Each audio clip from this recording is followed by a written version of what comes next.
Press start. Okay. Good afternoon. Welcome everyone to the Stockholm seminars. My name is Victor Galas. I'm associate professor at the Stockholm Resilience Center and also program director here at the Bayer Institute of Ecological Economics here at the Academy. A little bit of information about the Stockholm seminars. So the Stockholm seminars have existed since the year 2000, and we've hosted over 200 speakers during that time. Some of them Nobel laureates. So maybe one day also for you, Pedro, could be something.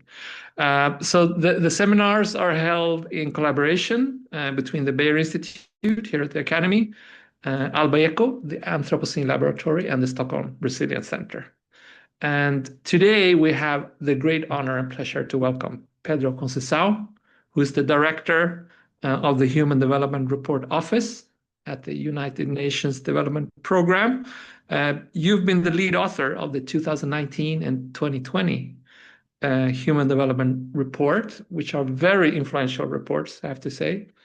And you've published extensively in other fields as well. My personal experience from the Human Development Report, since we have been collaborating with you on some occasions in the last years, is that the HDR has a unique capacity to not only synthesize research, but also actually move the front of research in ways that informs policy and science. So it's incredibly difficult task, but you manage to do that every year, which is very impressive. So our warmest welcome, Pedro, to the Stockholm seminars, and we're looking forward to your talk.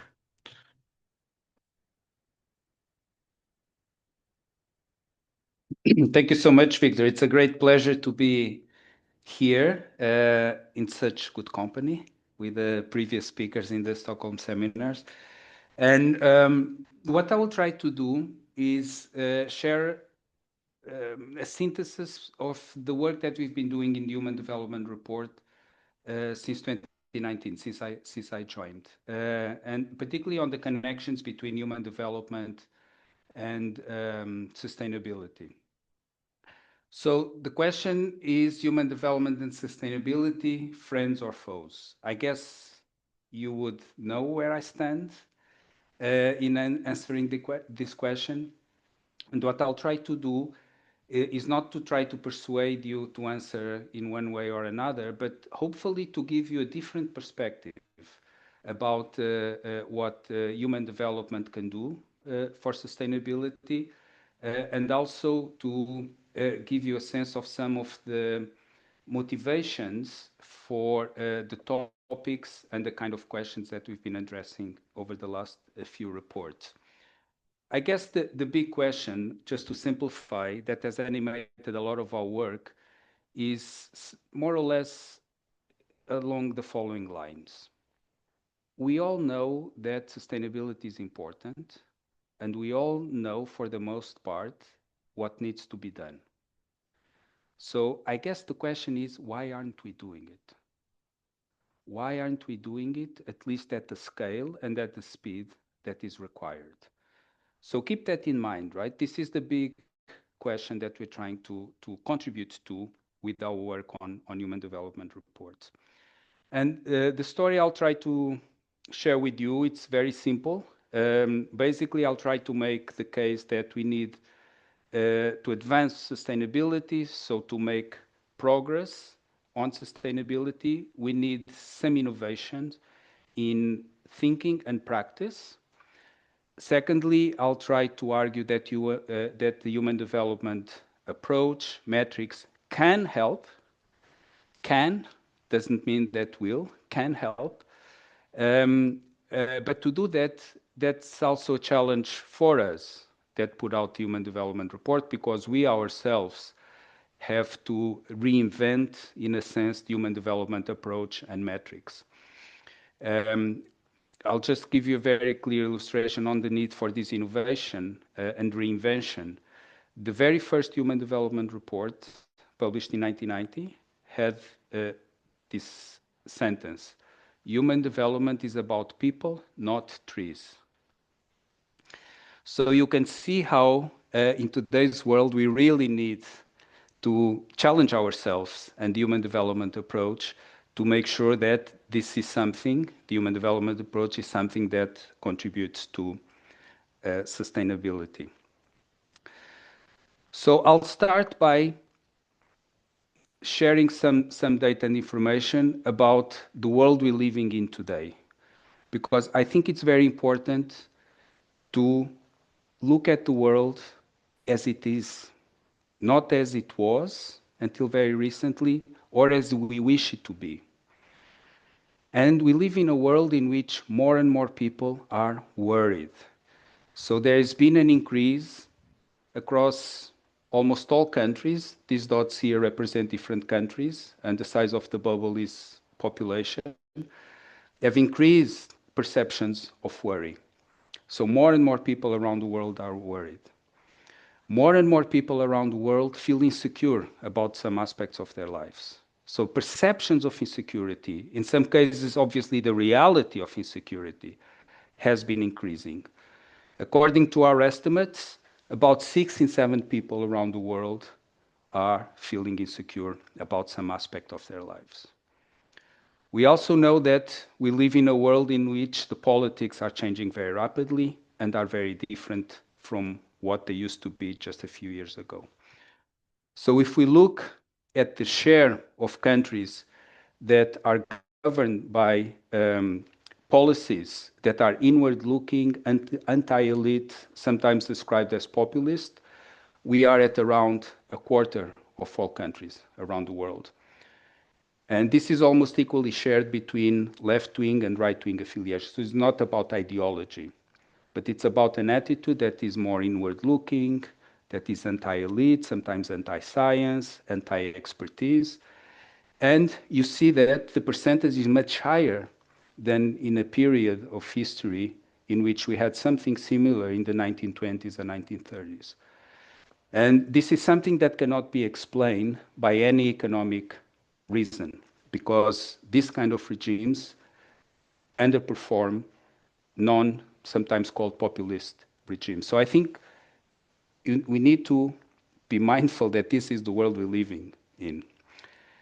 And the reason why we have this kind of politics is driven in part by the supply side. Obviously, there are political leaders that are proposing these platforms, but also by demand.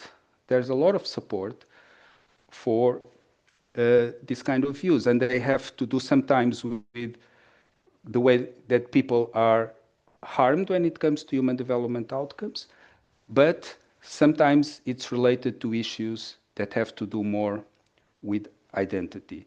So sometimes there's a lot of focus here on the sort of supply side, but I think it's important for us to bear in mind that there's also demand for this kind of narratives. And part of it, according to our analysis, has to do with these perceptions of insecurity. We found, for instance, that more insecure people tend to trust others less, tend to be attracted to the extremes of the political spectrum, tend to attract to more extreme views. So this is the world we're living in. But it's not all bad news. We have some good news. And one of the, I guess, hopeful messages when it comes to sustainability is that if we are to believe what people say in surveys, people actually care about sustainability. Whether it is about conservation, so these are two recent papers reporting on the number of people that support conservation targets of the Conservation on Biological Diversity or climate change. And across a range of countries, you see here we have the distribution of strongly against and strongly in favor. Not only people support very strongly action, but this support is sort of not polarized, right? You don't have some people strongly in favor and people strongly against. People are actually, the distribution is biased towards people strongly favoring this kind of actions to protect biodiversity.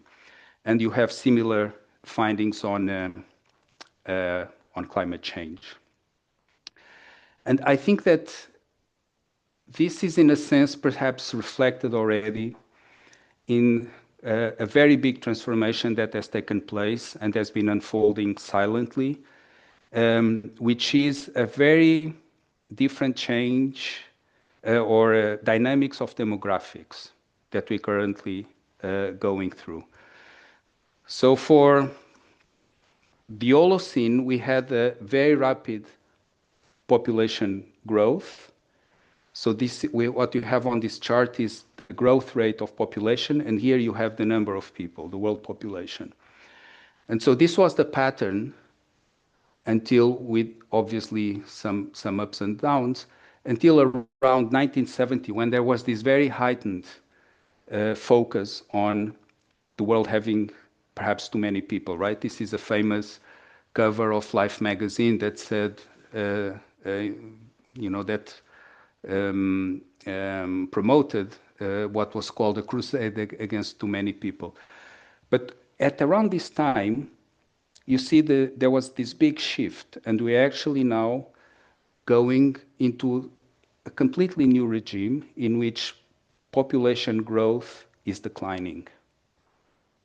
Now, population growth declining does not mean that population is declining, right? It continues to increase here. But by most estimates, we are going to hit a point in which population will peak. Some here this century. We don't know exactly at what level and now. And what's driving this is a very sharp decline in fertility rates, in birth rates, below replacement level.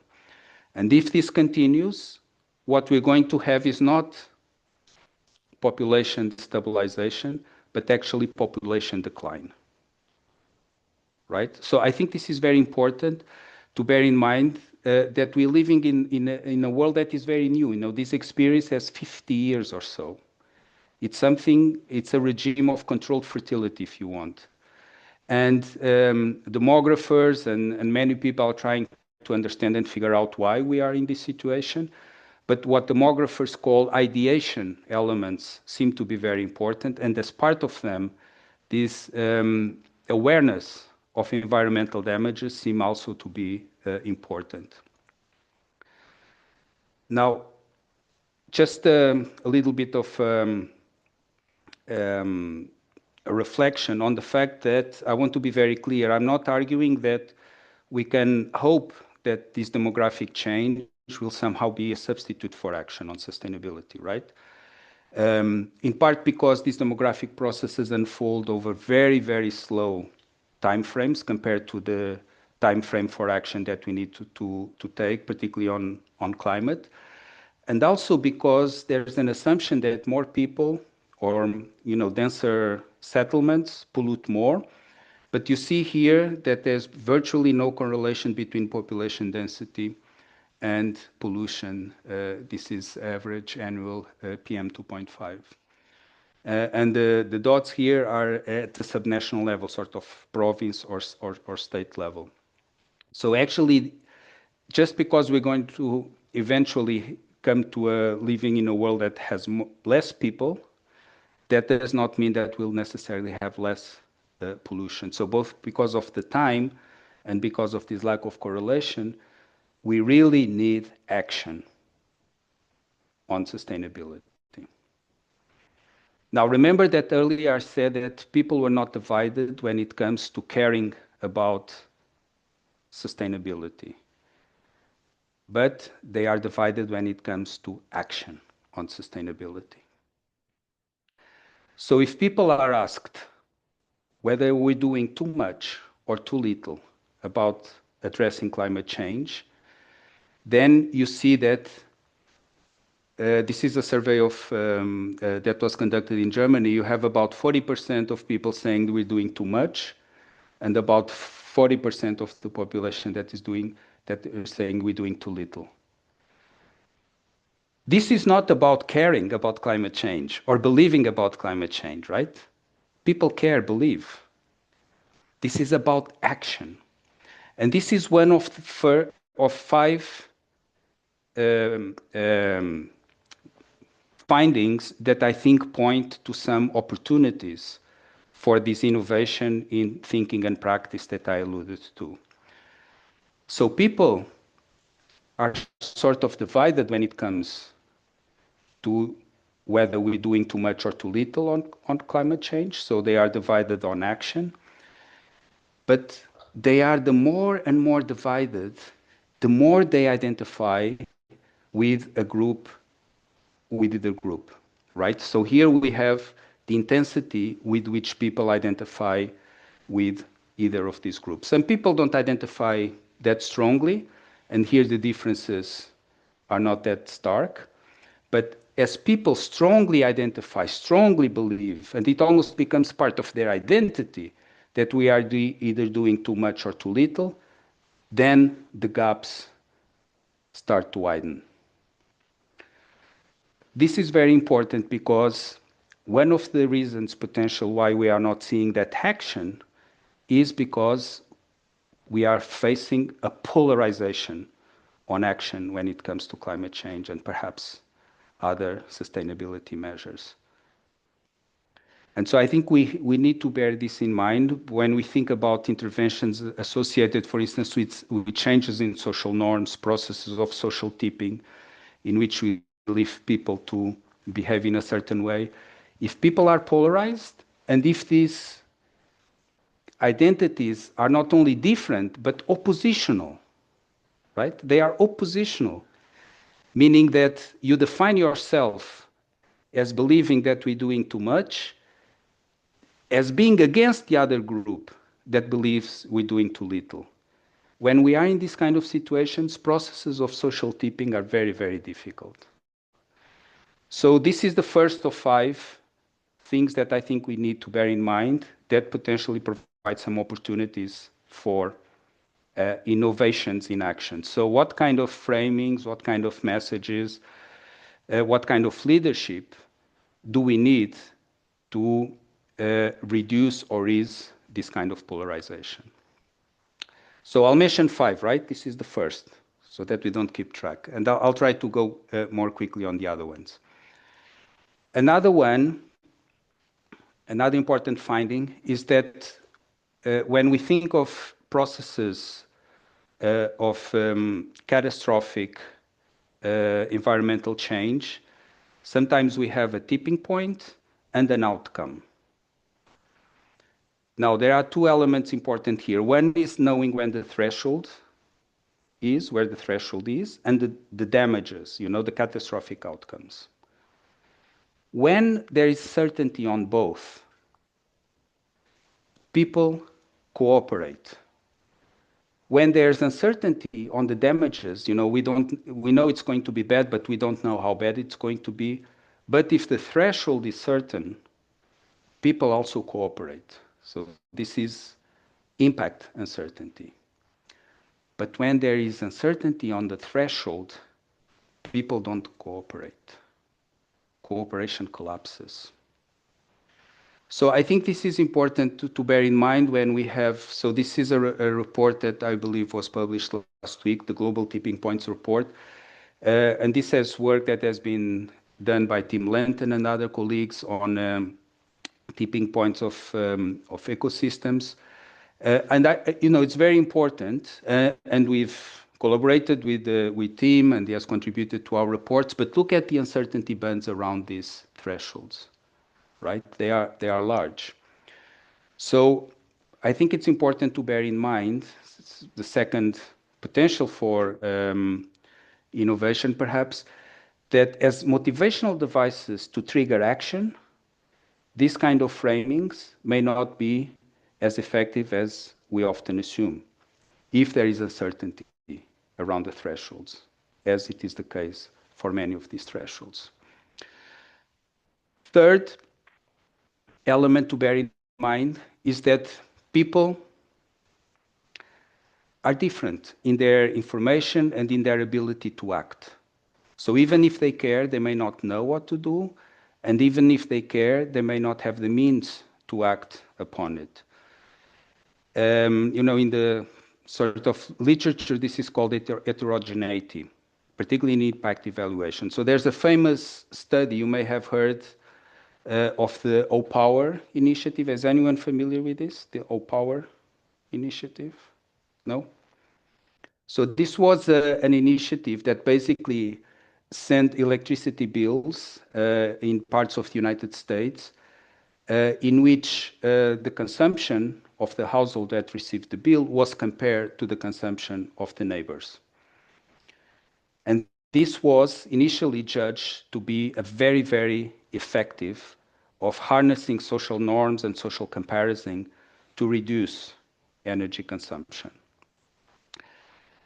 The initial study was done in 10 sites. It was a randomized controlled trial that covered around over 500,000 households, so it was large and substantial, and found, so these were these squares here, and found large effects.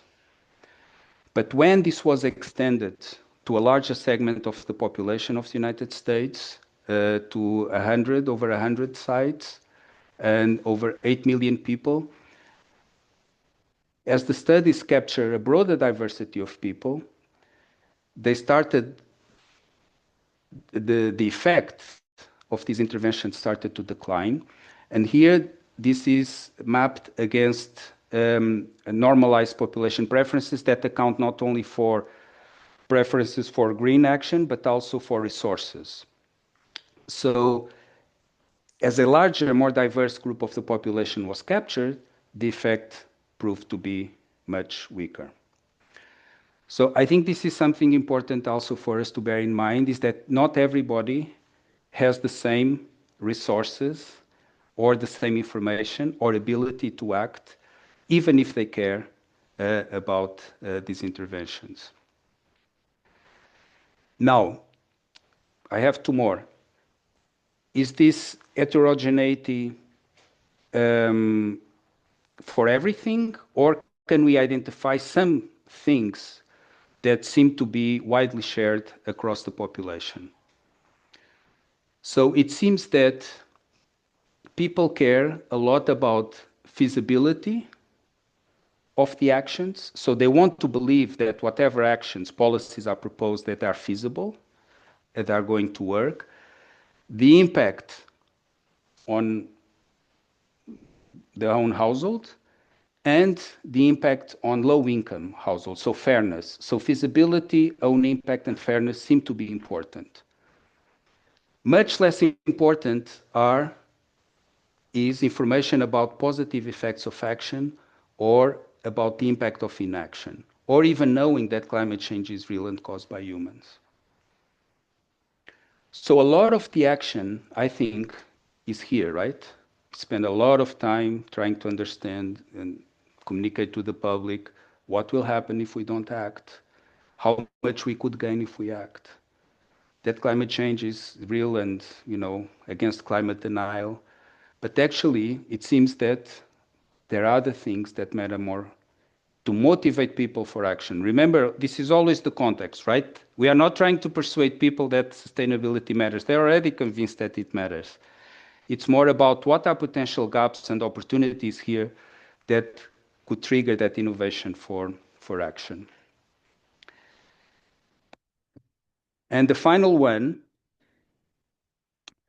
so 5, right? So this is the 5th, has to do with the fact that even when people care about, in this case, climate change, even if they are willing to suffer a financial cost of doing something for climate change, often they believe others around them don't share the same belief, right?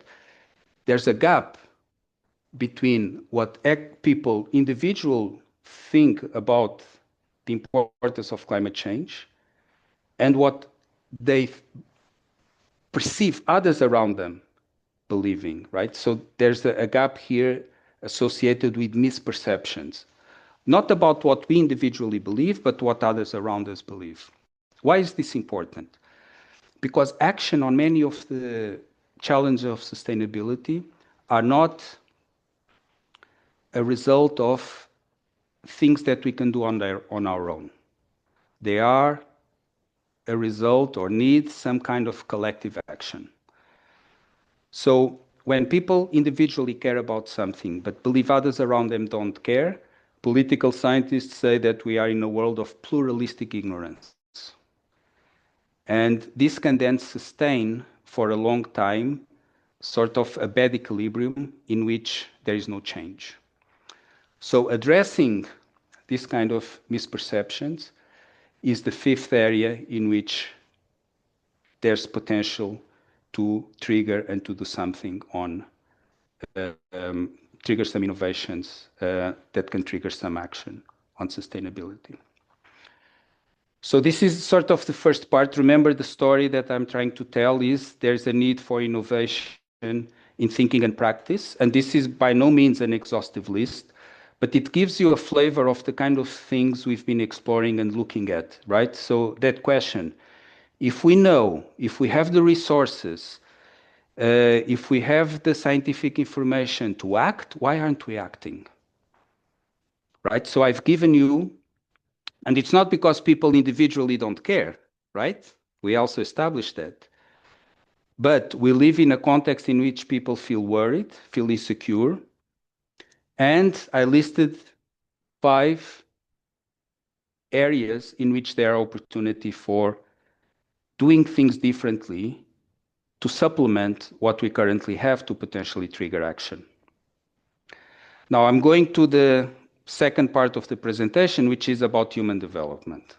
And what can human development do, if anything, to help with some of these opportunities that I've identified here. So let me ask a question. Who knows the Human Development Index? Okay, so I don't have to explain what it is. The Human Development Index is a metric that tries to speak to what we could consider universal aspirations about what people want in their lives. So just to give an example, one of the dimensions of the Human Development Index is living a long and healthy life.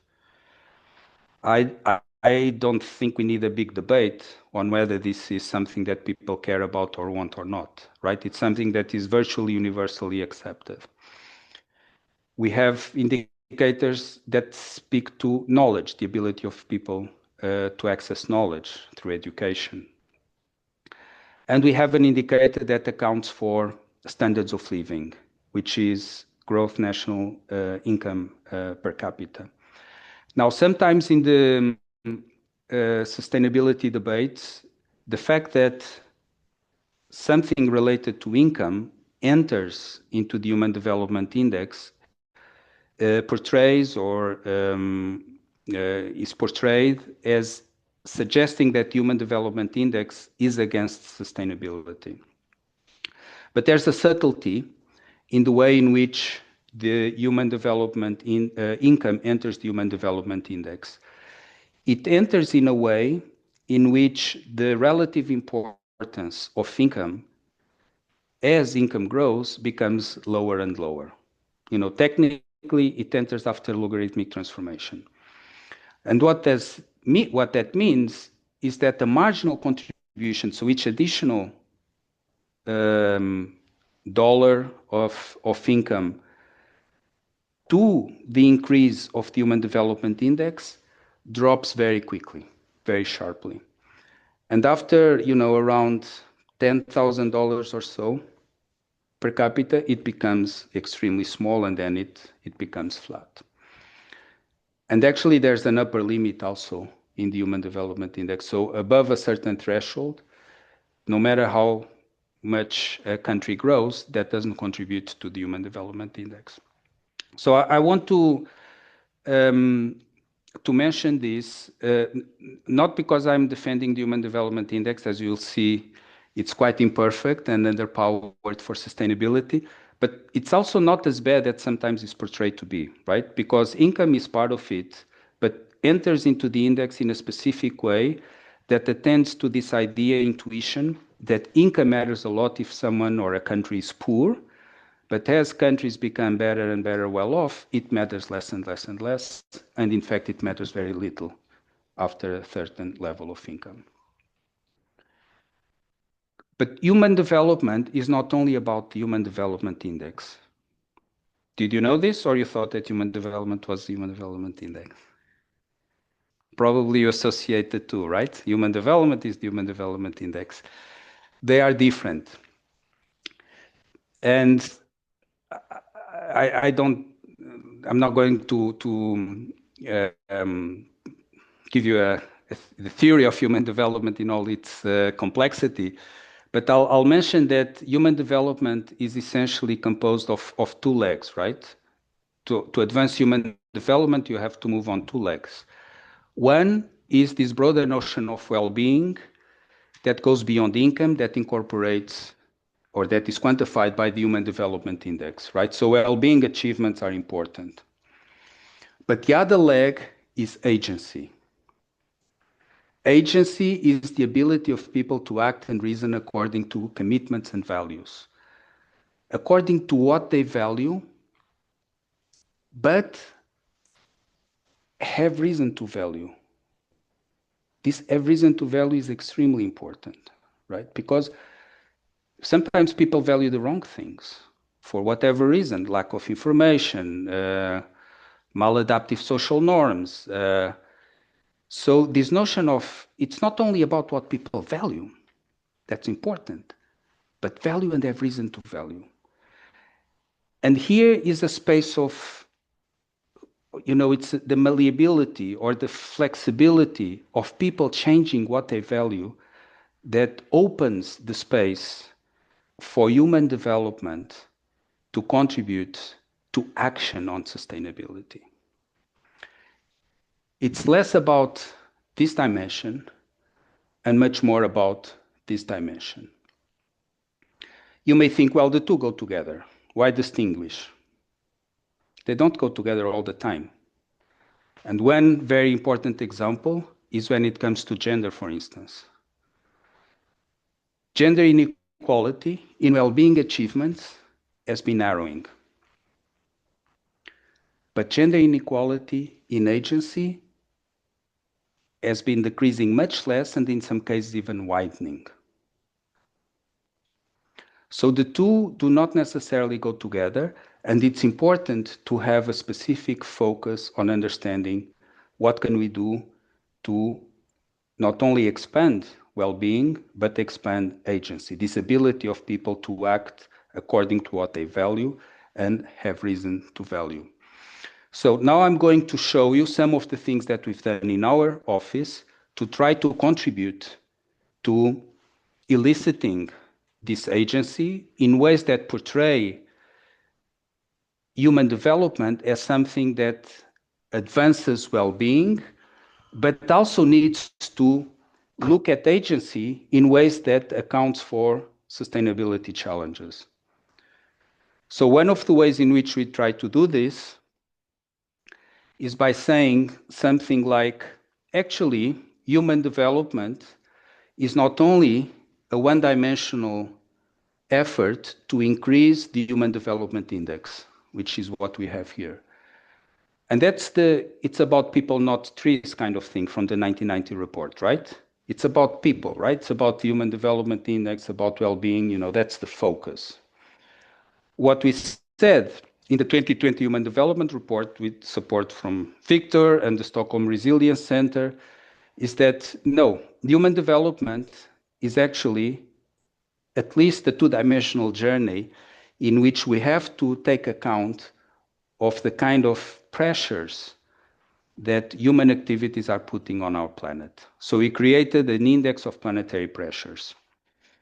And here you see the path that different groups of countries, according to the level of the Human Development Index, have charted since we started in 1990 up to 2022. So I'm not so much interested in analyzing the results. I want more to convey this idea as to how we reimagined, reinterpreted human development as something that is not only about people, but needs to take account of planetary pressures. And this is historical, right? This is about what happened. But this also gives us more. So these are the same two dimensionals, Human Development Index, planetary pressures. This gives us a sense of where we want to go. It's here, right, in this two-dimensional space. We want, obviously, to have more Human Development Index, but also we want to have less planetary pressures.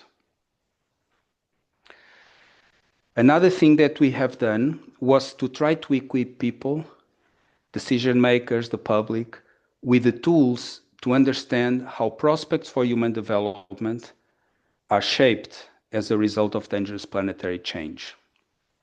So one of the things we've done was to create this data platform, Human Climate Horizons, that doesn't look at the past, right? What I showed you is historical data, but it's about, again, trying to give people that agency to look at what their future when it comes to human development will look like when it comes to living in a world that is changing very rapidly, a planet that is changing very rapidly.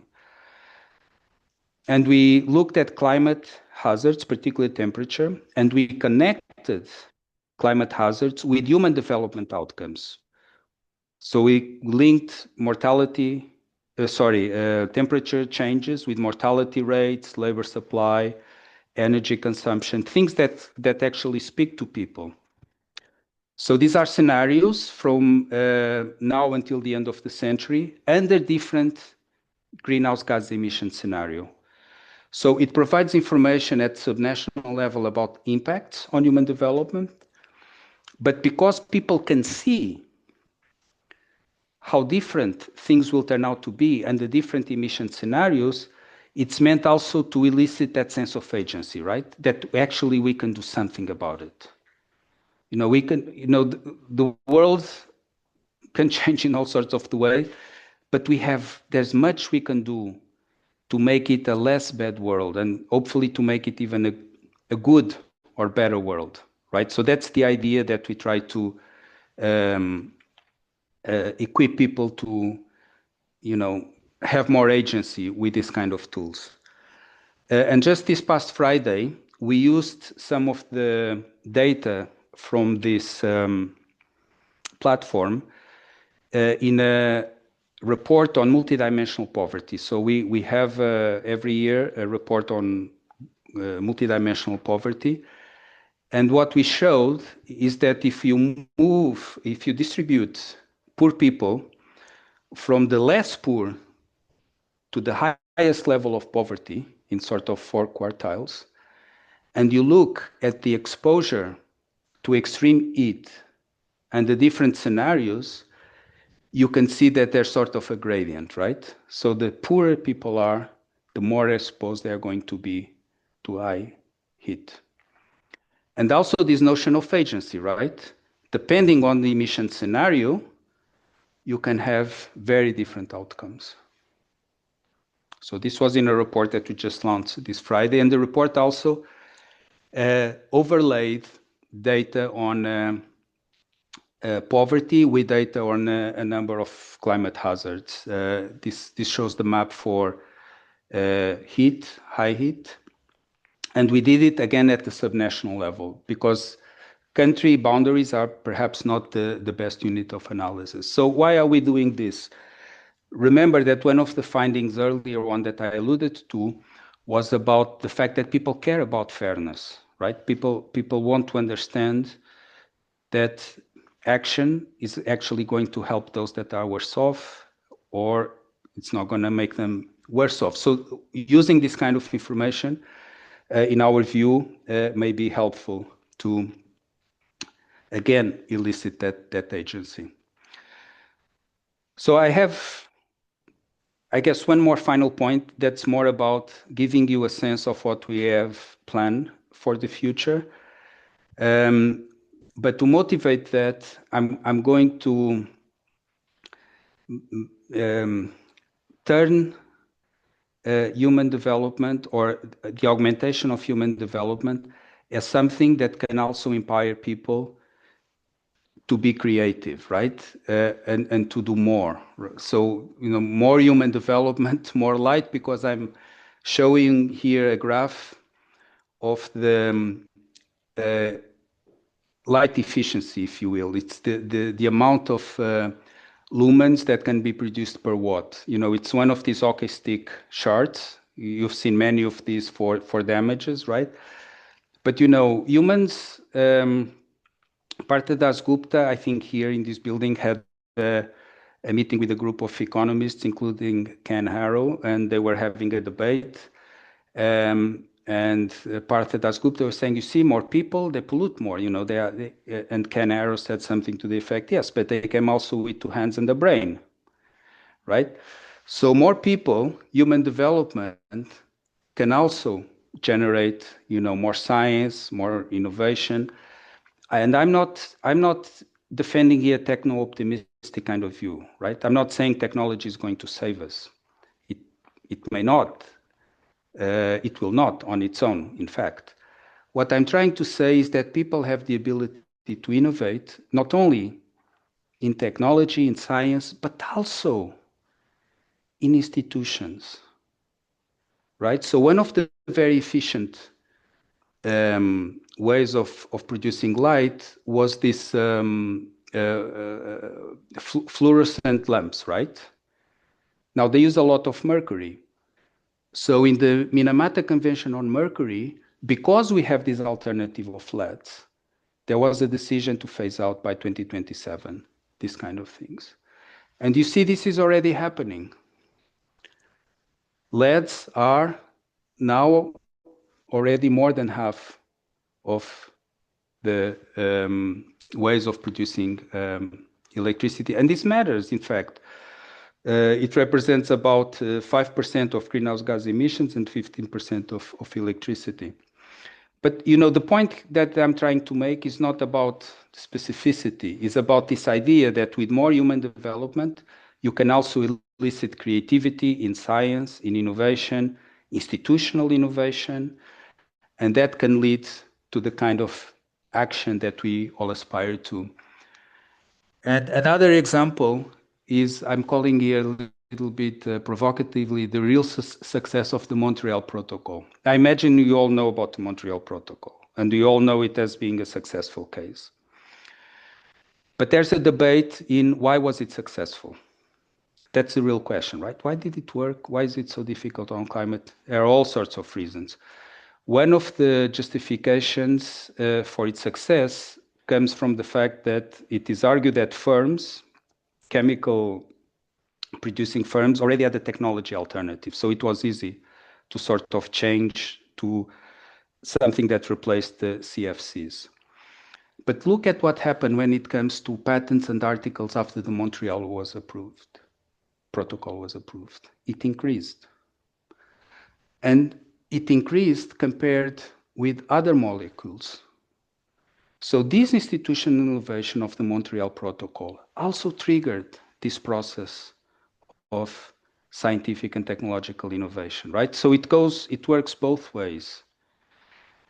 And what I'm trying to suggest is, sometimes we cannot solve these problems in one go. Yes, the Montreal Protocol was successful, but as you may know, one of the first substitutes of CFCs were HFCs, which don't deplete the ozone layer, but are a very powerful greenhouse gas.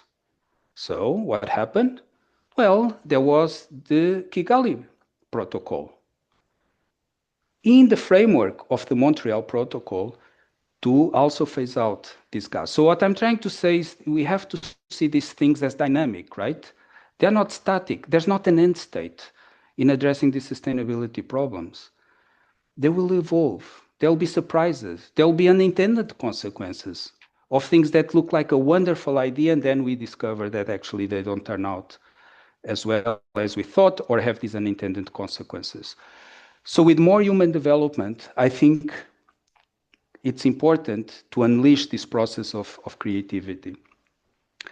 And the final point before I conclude has to do with the role of aspirations and expectations in having real outcomes in people's lives. This is more and more recognized in it's fundamental to human development literature. Amartya Sen long ago argued that, if people have fatalistic beliefs and low aspirations, that undermines the belief that they can succeed in some domains of life.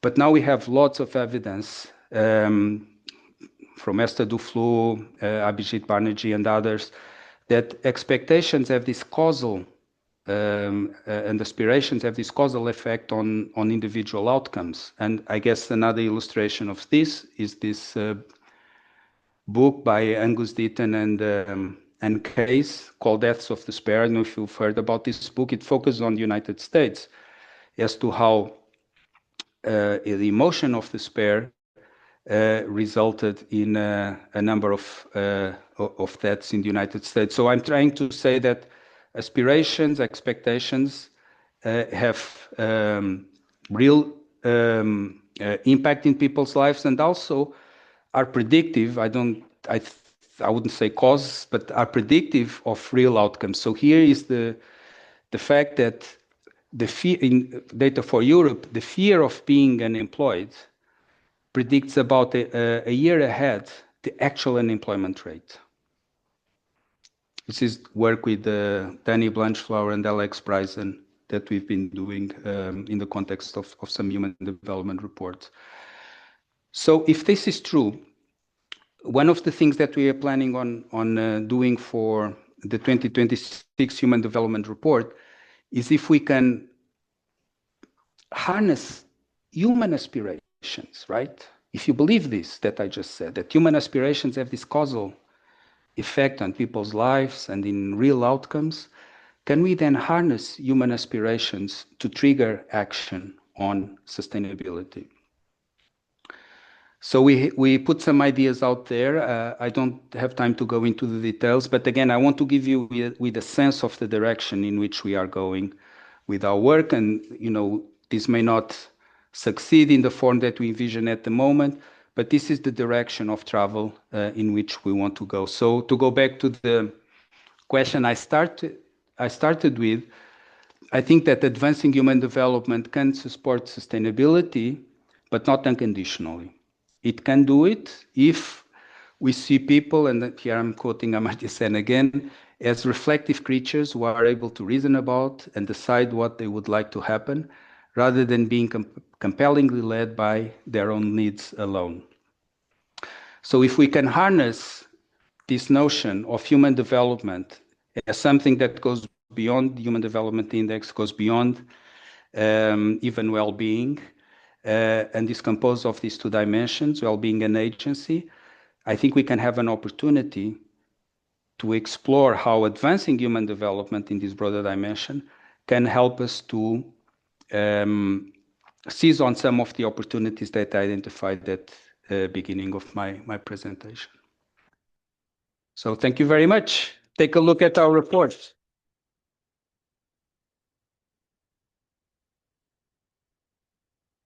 I think I took too long, sorry.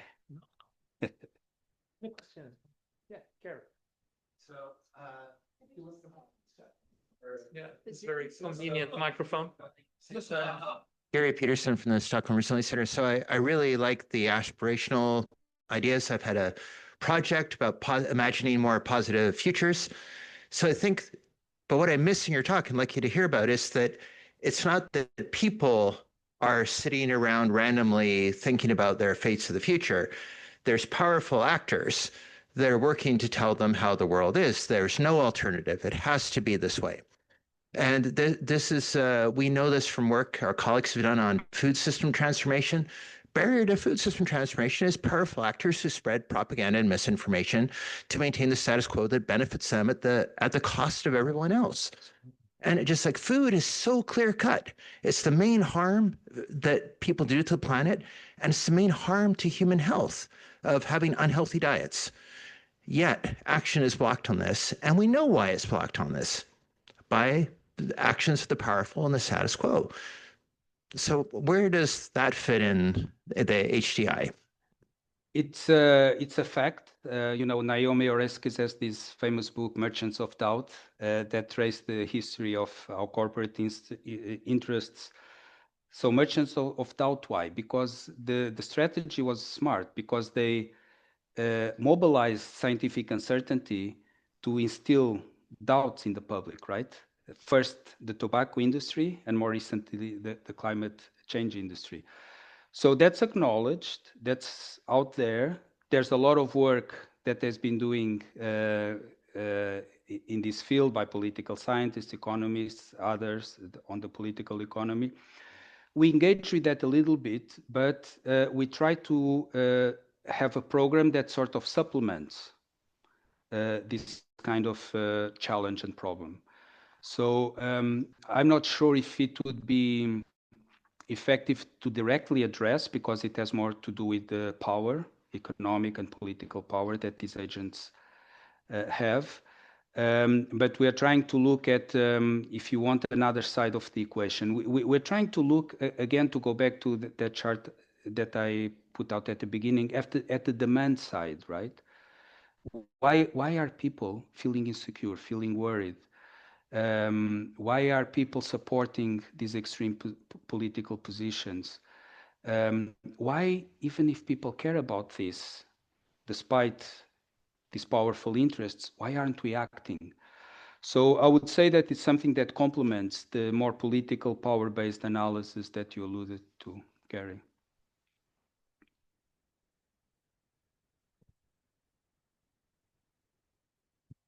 Thanks a lot. I love this handheld microphone. I'll bring it in field next time. Thank you for a great presentation. I think it's a report by Reuters Institute and Oxford University. Actually, right during the pandemic in the 2020, they asked people all around the world the seriousness of a climate crisis. And they can see that there was a quite big awareness in most developing countries. But in Sweden and United States, there was very little understanding and realization of the severeness of climate crisis. And I could see also amount of people caring for protecting nature. Yes, you will soon have that. Yes, that graph. I see that Sweden and the United States are the least prone to protect nature, and they made an analysis behind these numbers. And maybe you can help me understand, because they found that trolls, the right-wing nationalist trolls on social media, were very much more active in Sweden and United States. And they are not representative of the people, but they are so active. So people, ordinary people, believe that, oh, a lot of people don't care about this, or there are two ways of looking at climate change. Either it exists or not. Maybe we need to protect nature, or we don't have to care. And this is a really dangerous situation of these trolls. We call it troll factories in Sweden, for instance, and the same in the United States. Do you see any? How do you look at that problem in your eyes? Because it's a kind of a perception and communication problem. Exactly. It's a good question, and I was going to ask when I showed this graph why the lowest value, in fact, is in Sweden. If the audience has any hypothesis, it might be that. I don't know. I don't actually know the reason. In the United States, you see a little bit of polarization, right? You see that the strongly against are higher here. You don't see that in Sweden, at least. You see lower, but you don't see much of a polarization. So I don't know the reasons. I would also say that these troll factories obviously are a customized language and culture for different countries, but they are also global, right? So if that was the explanation, I would expect not to see such a big difference across countries, because social media is globalized, and so it might be part of the reason, because of the specificity of different countries. I just don't know enough about it, but it's an important question to understand why is it so low in Sweden and why it's becoming a bit polarized in the US as well. Do you have any hypothesis, anyone? Forest industry. Yeah. Forest industry. Okay. Okay. But I didn't know that. can I add something to this question? It relates a little bit to what Gary said too, but to me it feels like there's like this middle layer missing, which are the perceptions of the political elites, right? So you have public perceptions and public opinions on climate action, but that becomes forceful political action through political elites.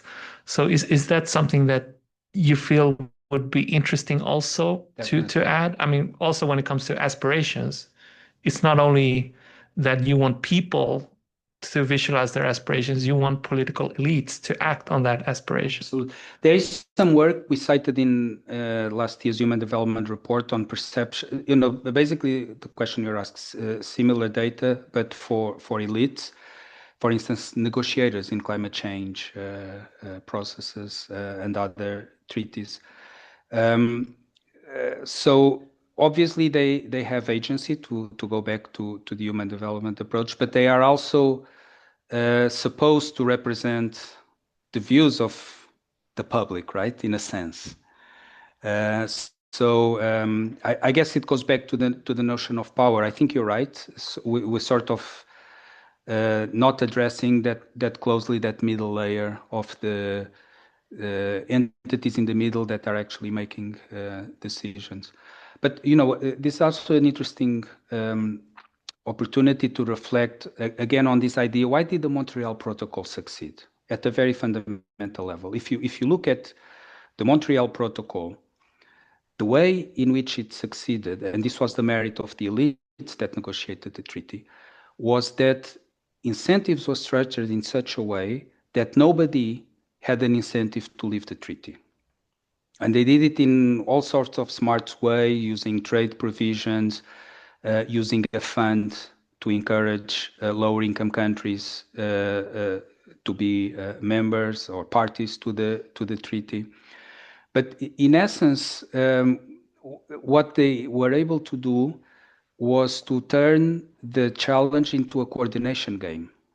I don't want to be too technical here, but you know, a coordination game is a problem when everybody wants the same thing, but we are not, for some reason, doing what we all want, which seems the situation we are in, right?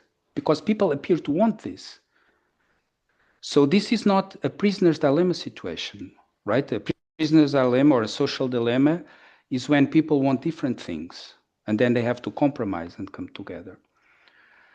So if we are able to, I don't know what's the word, but to encourage our elites to realize that actually we face a coordination game and see ways in which which is much easier to solve than a prisoner's dilemma, social dilemma game. You know, a typical, so to give an example, otherwise it might be too abstract. A typical coordination problem is on what side of the road to drive. Everybody wants to drive on the same side of the road, but whether we drive on the left or on the right needs to be addressed. It's a coordination problem. In fact, Sweden shifted. Did you know? Yes. You were not born yet. I think it was in the 60s. Shifted from the right to the left. So it's possible to, and it happened overnight, right? So when we face coordination challenges, it's actually easier to do, and it can happen quite quickly. And we did it in the Montreal Protocol. Yeah. But on climate, we are not able to do it for some reason. We need to close there because I want to end on that positive note also. Yes. It is possible. Yes. And there is something very attractive, and I think my colleagues agree, even though a lot of devil in the details, the aspirational approach, which I think should be applauded. And thank you all for being here, and thank you, Pedro.